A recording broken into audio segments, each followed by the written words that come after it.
예수님 곁에 선 남자들이란 말씀의 제목으로 은혜를 나누려고 합니다.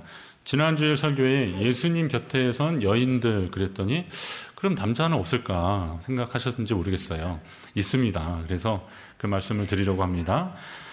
예수님의 마지막 곁에 선 남자들, 그 사람들을 중심으로 말씀을 나누려는데 예수님의 장례를 치렀던 사람들입니다. 아리마대 사람 요셉, 그리고 유대의 관원이었던 니고데모. 대표적으로 이렇게 두 명인데 한 명이 더 있겠죠? 어떤 사람이겠습니까? 오늘 이 사건의 기록들을 생생하게 증언한 사람, 예수님의 제자, 그러니까 사도 요한입니다.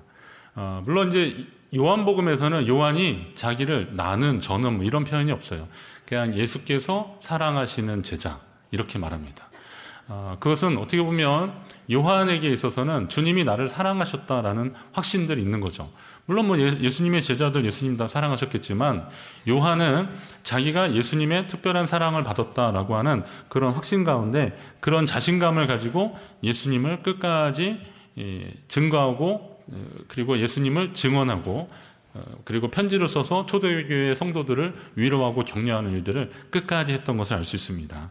오늘 예수님의 마지막을 지켰고 그리고 또 예수님의 장례를 모셨던 사람들의 그 믿음과 행동들을 통해서 오늘 우리도 끝까지 주님 잘 섬기는 믿음을 다짐하는 귀하고 복된 시간 되시기를 간절히 바랍니다. 아리마대 사람 요셉과 니고데모 그리고 사도 요한, 이 세 사람, 이렇게 주님을 잘 섬기는 사람들의 특징이 있는데 그들은 세상을 두려워하지 않았습니다. 한번 따라합니다. 세상을 두려워하지 않는 믿음. 세상을 두려워하지 않는 믿음입니다. 잠언 29장에 보면 사람을 두려워하면 올무에 걸리지만 여호와를 의지하는 자는 안전하게 될 것이다. 이렇게 말씀합니다. 여러분이 하나님을 의지하는 안전한 사람들 되시기를 간절히 바랍니다. 하나님이 우리를 지켜주신다는 거예요. 제자 요한은 물론이고 아리마다의 요셉과 니고데모라는 사람은 평소에 주님을 따라다녔던 사람이었는데 문제가 있었습니다. 이 사람들은 예수님을 인정하고 그리고 예수님을 존경하고 따라다니긴 했지만 오늘 여기 본문의 표현대로 보면 아리마대 요셉의 경우도 보면 유대인이 두려워서 그것을 숨겼다 그랬습니다. 자기가 예수를 따르는 사람이다, 예수의 제자다라는 말을 하는 순간 거기에 따르는 불이익이 좀 두려워서 그들은 솔직히 자기가 예수님의 제자라는 말을 사람들 앞에 이야기를 하지 못했던 겁니다. 그렇게 살았던 겁니다.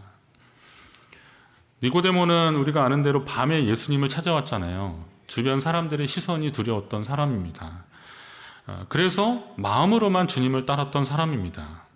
그러나 주님이 십자가에 달려 돌아가시는 것을 보면서 그들 마음 가운데 변화가 일어났던 것이죠. 주님이 마지막 순간까지 저들을 용서해달라고 하나님 앞에 기도했고 그리고 하나님 앞에 다 이루었다. 그렇게 하나님 앞에 그렇게 선포하고 사람들에게 선포하면서 숨을 거두시는 그 예수님을 보면서 세상에 어떤 사람이 저렇게 마지막까지 자기 삶을 후회 없이 내어 던질 수 있겠는가. 그리고 그것이 바로 우리를 위한 것이다 라는 사실을 깨닫는 순간부터 이전에는 두려워서 예수님의 제자란 말을 하지도 못했는데 이제 예수의 제자다운 행동을 하기 시작했던 겁니다. 사실 사람을 두려워한다는 것은 세상을 두려워한다는 것입니다. 여러분, 세상이 왜 두려운 것일까요? 세상은 우리가 사는 곳이기 때문에 어떤 기회도 주어지고 또 많은 것에 가능성이 놓여져 있는 것이 세상이긴 하지만 그러나 세상 가운데 하나님의 자녀, 하나님의 백성, 그리스도인으로 살기는 사실 쉽지 않습니다.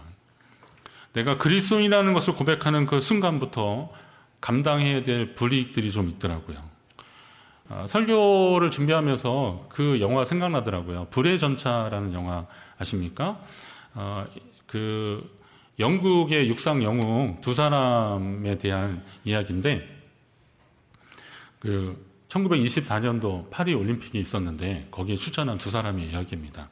한 사람은 아브라함 헤럴드라고 하는 사람이 있었고 한 사람은 에릭 리들이라고 하는 사람이 있었는데 이 아브라함이라고 하는 사람은 유대인이었습니다. 그런데 1차 세계대전 이후에 유럽의 반유대적 감정이 정서들이 굉장히 팽배해가지고 유대인에 대한 감정이 별로 안 좋은 상황인데 하필 자기가 유대인이잖아요. 그리고 또 유대인들은 그 그 소설 있잖아요. 셰익스피어 거기에 보면 베니스 상인가 뭐 이런 걸 보면 악덕 고리대금 업자들 이런 사람들은 꼭 유대인들이 그걸 악역을 도맡더라고요. 근데 하필 이 아브라함이라는 사람이 고리대금 업자의 아들이었던 거예요. 그런데 집안이 좀 괜찮고 그리고 똑똑하고 그러니까 당시에는 뭐 영국의 명문이 있는 캠브리지 대학에 들어간 겁니다. 그런데 자기의 그런 핸디캡이 있으니까 그것을 어떻게 좀 만회하려고 자기가 잘할 수 있는 것들이 있었는데 그게 이제 달리기였던 거죠. 그래서 그걸로 사람들에게 인정받으면서 자기가 유대인이라는 것에 대한 어떤 편견을 좀 바꿔보려고 노력을 하는 겁니다.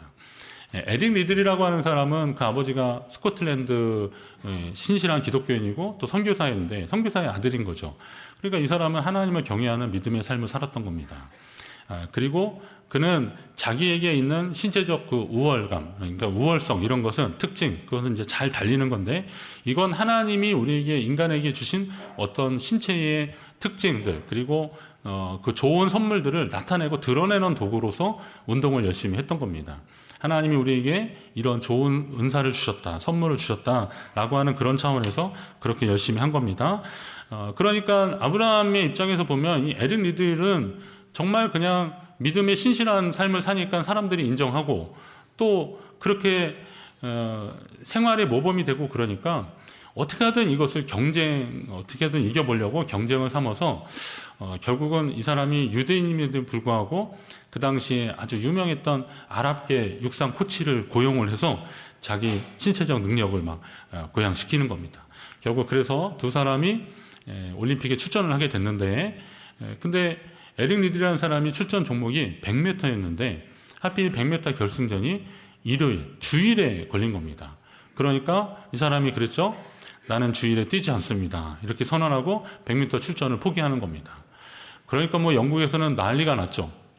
왕자까지 동원해서 설득하고 막 그랬는데도 안 되는 겁니다. 그 당시에 영국의 언론들이 뭐라 그러냐면 옹졸한 신앙인, 뭐 배신자, 막 이런 이야기들이 에릭 리들에게 붙어 있었습니다. 아브라함이 이제 그 틈에 그 사람이 대신 이제 100m 출전해서 그는 100m에 금메달을 따게 됩니다. 그리고 났는데 동료들의 배려로 이 에릭 리들이 400m에 출전을 했는데 거기에서 금메달을 따는 거예요. 역시 이제 그건 주일이 아니라 월요일에 그런 거죠. 여러분 100m 선수가 400m에서 금메달을 따는 거는 정말 기적입니다. 100m 선수는요 10초 안에 세계 기록이 뭐 10초 아니잖아요. 9초 몇인데 이게 보니까 숨을 쉬지 않고 뛰는 거예요. 단숨에 뛰는 거예요. 호흡법이 달라져요. 물론 이제 1924년도는 그 정도의 운동 역학이 발전되지 않아서 그렇게 뛰진 않았겠지만 그러나 100m 선수하고 400m 선수는 주법도 다르고 호흡도 다른데 그런데 그 세계 올림픽에서 금메달을 땄다는 겁니다. 그러니까 이제 그에 대한 생각들이 다 바뀌고 그리고 영웅이란 칭송을 받게 되는데 여기에서 끝이 아니라는 거죠. 에릭 리들이라는 사람은 아버지를 따라서 아버지의 뒤를 이어서 중국의 선교사로 가서 거기에서 선교 활동을 하다가 결혼도 하고 가정도 있었는데 그 2차 세계대전 이제 중국하고 일본하고 또 계속 싸우고 막 그러잖아요. 그러면서 중국에 굉장히 좀 상황이 어려워지니까 가족들은 캐나다로 다 보내버리고 그리고 거기에서 사역을 계속합니다. 복음 사역을 계속하다가 수용소에서도 사람들에게 계속 복음을 전하다가 면역력이 떨어지고 약해가지고 결국 거기서 죽음을 맞이하는 겁니다. 전쟁이 끝난 다음에 영국 사람들이 에릭 리들에 대한 이야기를 들었어요. 그리고 나서 그를 다시 발견하고 그리고 그에 대한 칭송이 이어지기 시작하는 겁니다. 세상의 사람들은 경주를 통해서 월계관, 그 면류관을 얻으려고 노력을 하지만 에릭 리들 같은 사람은 그에게 있어서 하나님이 허락하시는 썩지 않는 면류관을 위해서 달려간 사람이다. 이렇게 사람들이 칭찬했던 겁니다. 옹졸한 기독교인, 옹졸한 신앙인, 그리고 배신자라는 이름이 하나님을 경외하고 세상을 두려워하지 않는 믿음으로 살았던 이 사람에게 다시 칭송으로 바뀌는 그런 역사가 있었던 것입니다. 사도행전 4장에 보면 베드로와 요한이 대제사장을 비롯한 유대 지도자들한테 그런 경고를 받는 거죠. 다시는 그 이름을 전하지 말라. 라고 하는 겁니다. 이 말은 그거 다시 전하면 너희 가만 안 놔두겠다라는 겁니다. 그런데 베드로와 요한이 그런 고백을 합니다. 하나님 앞에서 너희 말을 듣는 것이 하나님의 말씀을 듣는 것보다 옳은가 판단하라. 우리는 보고 들은 것을 말하지 아니할 수 없다. 이렇게 말하는 겁니다. 하나님 앞에서 세상의 이야기를 들을 것이냐 아니면 하나님의 이야기를 들을 것이냐, 그리고 우리가 보고 들은 것을 말하지 않을 수 없다라고 그렇게 고백하고 있습니다. 여러분, 한 사람이 그리스도 예수의 종인지 세상의 종인지 아는 방법이 있어요. 그거는 그가 누구를 두려워하느냐에 따라서 다른 겁니다. 세상을 두려워하는 사람이라면 그는 세상의 종인 겁니다. 그러나 하나님을 경외하고 하나님을 의식하는 사람은 하나님의 사람입니다. 여러분이 하나님의 사람 되시기를 간절히 바랍니다. 세상을 두려워하는 자들이 아니라 내가 그리스도인이라고 하는 것을 선포하는 그 순간에 내가 받을 불이익을 염두해서 약해지는 사람들이 아니라 내가 온전한 그리스도인으로서의 삶을 살아가고 그것이 그리스도 안에서 하나님의 자녀이기 때문에 그렇다라고 하는 그런 모습으로 세상에 나타내고 증거하는 그런 성도의 삶, 하나님의 사람의 삶이 되시기를 주의 이름으로 축원합니다.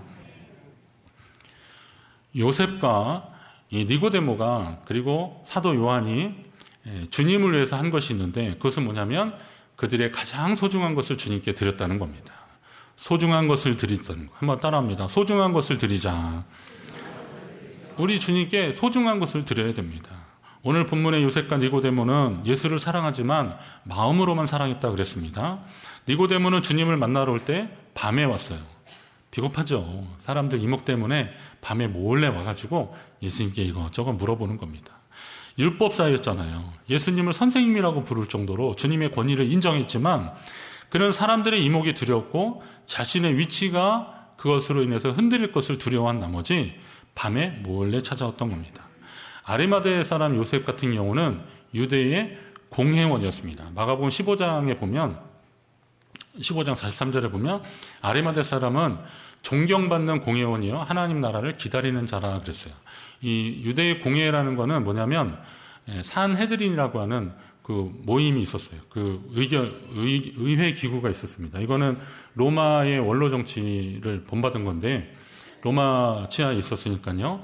그래서 황제가 인정한 산헤드린 의장이 당시에 그 대제사장이 맡았고 70명의 유대 사회의 지도자들이 거기에 뽑혀서 그 일들을 감당했던 겁니다. 유대 사회의 중요한 일들을 결정하고 실행하는 일들을 했었는데 한 세 그룹으로 나눴다 그러더라고요.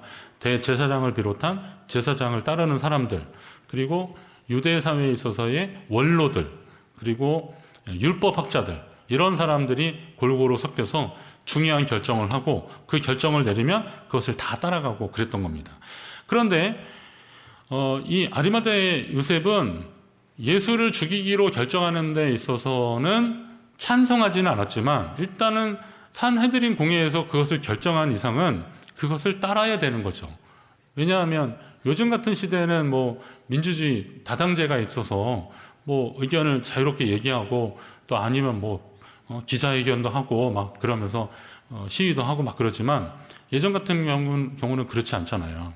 그 모임에서 그 의결 기구에서 결정이 된 이상은 따라가야 되는 것이 그 당시의 법인데 그걸 따르지 않는다는 것은 어쩌면 자기가 공회원으로서의 자격이 박탈될 수 있는 상황입니다. 그런 위험이 있는데도 불구하고 아리마대 사람 요셉은 어떻게 해요? 빌라도 총독한테 가서 예수의 시신을 달라고 합니다. 그리고 자기를 위해서 예비했던 빈 무덤에 한 번도 사용하지 않은 빈 무덤에 예수님을 거기다가 안치를 시키는 거죠. 산헤드린 공회에서 결정한 것을 다 번복하고 역행하는 일을 했던 것입니다. 니고데모 같은 경우도 그런 것 아닙니까? 그가 유대의 관원이었는데 만약에 자기에게 사람들이 율법학자라고 하고 존경하고 그래서 자기의 말을 듣고 사람들이 법률, 율법의 어떤 준행을 하는데 자기가 기준이 되었는데 자기가 별로 그 사람들 사이에서 그 당시 사람들로서는 편견을 가지고 있었던 갈릴리 지역의 나사렛에 그것도 신분으로 보면 그 당시에 평민이었지만 그래도 목수라고 하는 천한 직업을 가졌고 그 당시의 시각으로 보면 말하는 겁니다.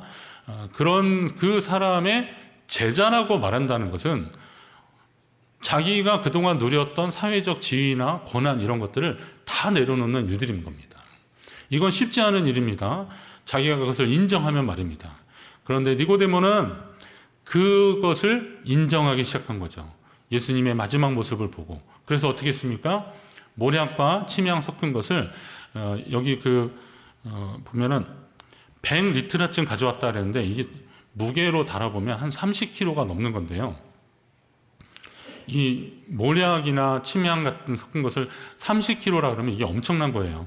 여러분 그 식용유 하나에 뭐 한 2리터짜리 가지고 계란 후라이 한 얼마나 할까요? 그거 가지고 별걸 다 하잖아요. 그런데 그걸 바른다 그러면 또 뭐 얼마든지 많이 할 수 있는 거잖아요. 그런데 그 시신에다가 이거를 바르는 것은 유대의 장례 풍습인데 이 시신이 썩을 때 나는 냄새가 있으니까 이게 좀 향신료 좀 강한 걸로 해가지고 그 향유를 바르면서 그것을 이제 고인에 대한 예를 다하는 것이 당시의 예법인데 그거는 그냥 적당히 좀 발라도 되는 겁니다. 그런데 이 30kg 이상을 가져왔다는 거는 그 당시에 굉장한 귀인이나 왕족에게나 할 수 있는 그런 최선을 다한 일들입니다. 그게 뭐 어디 주머니에 살짝 숨겨서 가져올 수 있는 게 아니잖아요. 밤에 몰래 왔던 것처럼 주머니에 살짝 숨겨서 올 수 있는 것도 아니고 그걸 큰 항아리든 어디든 그렇게 가져왔을 거라는 거예요. 그럼 사람들은 그 니고데모가 그걸 가져오는 것을 보는 순간부터 아니 저 니고데모가 예수라는 자에게 왜 저러느냐라고 비난할 수 있고 또 니고데모가 그동안 했던 거에 비하면 야, 우리 니고데모 괜히 신뢰했던 거 이거 다 취소다. 이렇게 할 수 있는 상황들이거든요. 그런데 그 일을 하는 거예요. 왜요? 자, 예수님께 소중한 것을 드린다는 것은 어떤 가치 있는 것을 드리는 것도 드리는 것이지만 자기가 가지고 있는 것을 포기하는 것도 굉장한 것을 드리는 거라 이거죠. 물론 니고데모가 가져왔던 이 모략과 향품 같은 경우도 가치로서 보면은 적지 않은 것이지만 정말 니고데모가 드렸던 것은 모략과 향품보다 자기가 이 땅에서 누릴 수 있는 것들을 내려놨다는 거예요. 아리마대 사람 요셉 같은 경우도 그가 뭐 무덤을 하나 제공하는데 무덤의 가치로 보면 뭐 그 당시에 얼마니까 화폐 단위로 얼마고 지금 얼마고 이런 계산이 의미가 없는 게 무덤을 하나 제공한 것이 아니라 공회원으로서 당시에 최고의 존중을 받는 산헤드린 공회원으로서의 자격이 박탈되는 그런 일을 지금 아리마대 사람 요셉은 실행하게 된 겁니다. 사도 요한은 어땠을까요? 마지막에 있었던 예수님 곁에 있었던 남자들 중에 하나였던 사도 요한. 요한은 자기를 그렇게 존재감을 다 드러내고 그러진 않았지만 베드로 같은 경우에 그런 일이 있었잖아요. 너도 갈릴리 사람과 함께 있었다. 마태복음 26장에 보면 너도 갈릴리 사람과 함께 있었다. 그러니까 요한이 이제 제자들 중에 나이가 제일 어렸거든요. 근데 베드로 형님이 그 얘기를 듣고 화들짝 놀라면서 무슨 소리 하냐고 나는 그를 모른다고 막 그러기 시작하는 거예요. 누가 또 물어보니까 계속 아니라 그러더니 슬그머니 꽃무늬 빼고 도망가는 거예요. 그러면 어린 요한이 보기에도 또 갈릴리 사람과 같이 있었다라는 이 말이 얼마나 위험한 말이라는 걸 알고 있었던 거죠. 이제 깨달은 거죠. 그러면 자기는 예수의 제자잖아요. 나를 따라오너라. 내가 사람을 낚는 어부가 되게 하리라. 그래서 따라왔잖아요. 그럼 자기는 뭐 누가 봐도 예수의 제자인데 이게 드러나는 순간 어떻게 되겠어요? 붙잡혀서 같이 죽을 수 있는 그런 상황인데 요한은 끝까지 예수님 곁을 지키더라고요. 왜 요한이 예수님을 끝까지 지켰을까? 제가 여러 가지 좀 생각을 또 해봤어요. 그런데 여기 결정적인 인물이 또 하나 더 있어요. 지난주에 예수님 곁에 있었던 여인들 4명이 예수님의 어머니 마리아, 그리고 야고보와 요한의 어머니 살로메라 그랬잖아요. 그리고 글로바의 아내 마리아, 그리고 막달라 마리아 4명인데 이 야고보와 요한의 어머니 살로메가 누구예요? 자기 엄마잖아요. 어머니가 거기 있으니까 요한이 뭐 이쯤에서 얘기했죠. 어머니 여기 계속 있으면 우리도 잘못될 수도 있어요. 막 그러는데 어머니가 너 무슨 소리냐. 우리가 지금 저 갈릴리부터 우리 예수님이 어떤 분인지 알고 여기까지 왔는데 우리가 마지막 순간에 예수님 포기할 수 있냐. 버릴 수 있냐. 예수님 저렇게 십자가에 달리시는데 우리가 예수님 곁을 어떻게 떠나겠느냐. 라고 할 때 요한에게서는 어머니를 통해서라도 그렇고 무한한 책임감을 느끼는 거죠. 예수님의 어머니 마리아는 이제 이모라 그랬으니까 이모 아니에요. 예수님의 이모가 살로메면 이제 살로메의 아들에게는 예수님의 어머니 마리아가 이모잖아요. 이모도 있고. 그리고 또 그 당시에 갈릴리부터 따라왔던 그 여인들을 봤을 때 사도 요한은 이들을 버리고 나만 살겠다고 도망갈 수는 없었던 거죠. 책임감이 그에게 있었던 겁니다. 그래서 끝까지 예수님 곁에 남아 있었던 사람. 어쩌면 요한이 어린 나이였기 때문에 아직도 살 날이 창창한데 많이 남아있는데 자기 생명과 인생을 예수님 십자가 곁에 함께 묶어두고 있는 거예요. 이런 삶이 예수님께 가장 소중한 것을 드렸던 세 사람이라는 거죠. 아리마대 사람 요셉, 니고데모, 그리고 사도 요한. 이런 사람들의 헌신과 이런 사람들의 섬김과 충성이 있었기 때문에 오늘 예수님의 이야기가 지금까지 계속 전해지고 있는 겁니다. 여러분은 예수님을 영접하고 있으면서 어떤 것을 포기하셨습니까? 주님께 어떤 것을 드리셨습니까? 우선은 여러분이 지금 그 자리에서 주님을 더 잘 섬기시기를 주의 이름으로 부탁드립니다. 여러분, 우리가 몸을 가지고 뭘 이렇게 막 봉사하고 그런 것도 봉사지만요, 오늘 이렇게 예배하는 것도 하나님 앞에서의 봉사입니다. 예배의 자리를 끝까지 잘 지키시기 바랍니다. 예배자의 자리에 하나님 앞에 끝까지 서시기를 주의 이름으로 축원합니다. 그리고 여러분이 하나님을 섬길 수 있는 가장 젊은 때가 언제입니까? 지금입니다. 지금이라고 말하는 순간부터 벌써 또 그게 또 지나간 거예요. 또 새로운 지금이 생기는 거죠. 그러면 지금이야말로 하나님을 가장 잘 섬길 수 있는 내 생의 가장 젊은 날이고 가장 좋은 날이라는 거죠. 이거를 내가 좀 이거 정리된 다음에 언제쯤, 내가 요즘은 뭐 직장 생활도 하고 뭐도 있으니까 퇴직하고 언제쯤, 요즘 내가 건강이 안 좋으니까 건강이 좋아지면 언제쯤, 이러면서 자꾸 미루느라 하나님이 여러분에게 주신 하나님을 섬길 수 있는 가장 좋은 때를 그냥 허비해 버리시겠습니까? 그러면 안 되는 거죠. 하나님께 여러분 최선을 다하시기를 주의 이름으로 축원합니다.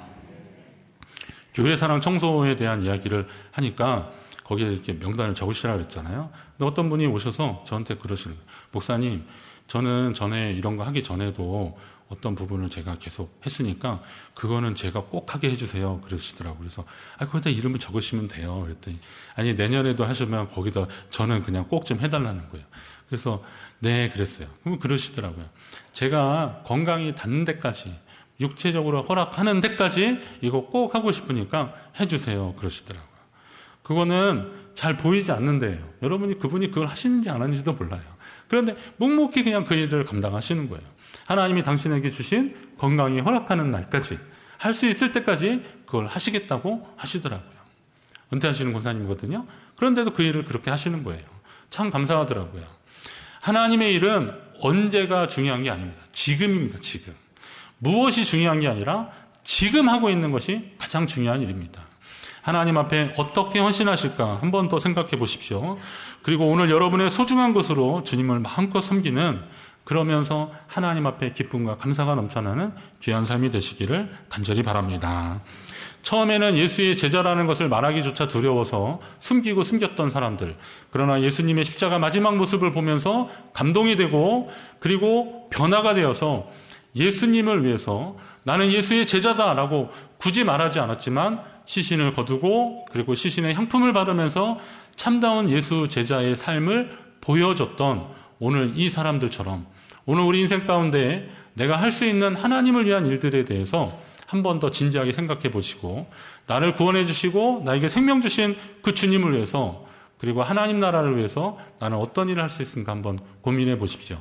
연초에 이런 고민 안 하시면 여러분이 할 수 있는 봉사의 기회가 다 놓쳐버려요. 그러니까 한번 그래 보시고, 그리고 또 분명히 말씀드리는 이 예배의 자리, 그리고 교제의 자리, 이런 자리들을 소중히 여기셔서 하나님 나라를 함께 만들어가는 저와 여러분 되시기를 주의 이름으로 축원합니다. 그 일들을 위해서 하나님이 우리를 부르신 겁니다. 그 일을 위해서 하나님이 우리 가운데 힘주시고 능력 주시는 겁니다. 잘 감당하여서 주님 앞에 섰을 때 칭찬받는 저와 여러분 되시기를 간절히 바랍니다.